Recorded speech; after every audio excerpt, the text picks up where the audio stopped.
semana, naglibog ang 12 anyos nga si Pada nganong gibiyaan sa iyang kuya nga si Morja ang relihiyon sa ilang pamilya ug nahimong Seventh-day Adventist sa Thailand. Gidapit siya ni Morja nga mopuyo sa ilang balay aron siya mismo makasabot sa hinungdan sa iyang pagka-Adventista.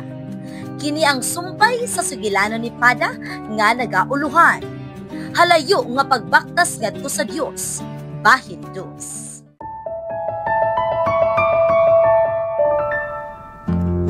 Matag Sabado, naglakaw sila og 13 kilometros paingon sa simbahan, bisan og ulan o tugnaw. Nakabantay si Pada nga matinud-anon si Morja sa pagsimba ug sa paghatag og ikapulo og halad. Miingon si Morja, "Akong ibalik sa Ginoo ang iya nagyudaan, pasalamat ra kini." Naglibog si Pada unsaon paghatag ni Morja nga pobre raman sila apan wala gyud siya kakita nga nagkulang ang ilang pamilya.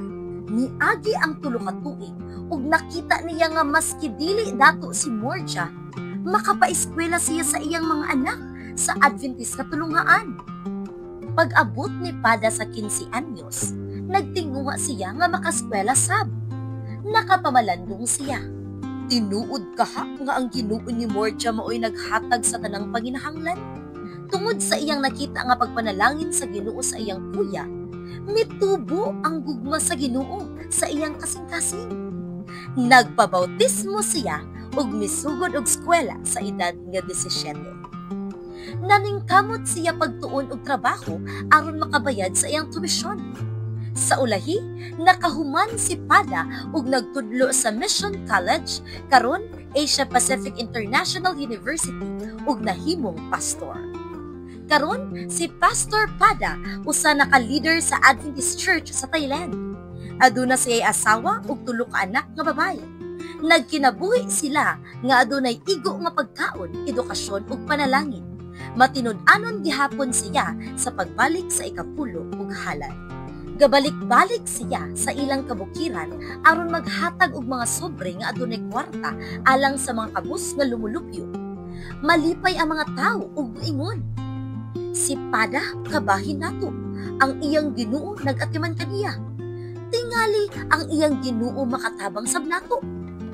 Nagampo si Pastor Pada nga iyang mga katawhan sa kabukiran makailausab sa Ginoo nga naghatag sa tanang panginahanglan ug nagtinguha nga luwason kita ug maghatag sa kinabuhing walay katapusan. Gabahin sa 13th Sabbath offering ni atong 1998, nitabang sa pagtukod sa usa ka dining hall ug ikaduhang building sa Asia Pacific International University, diin si Pada nagbansay aron mahimong pastor. Ang halad sa ika-13 nga Sabado, mupadayon sa pagtabang sa Asia Pacific International University dito sa nasod sa Thailand.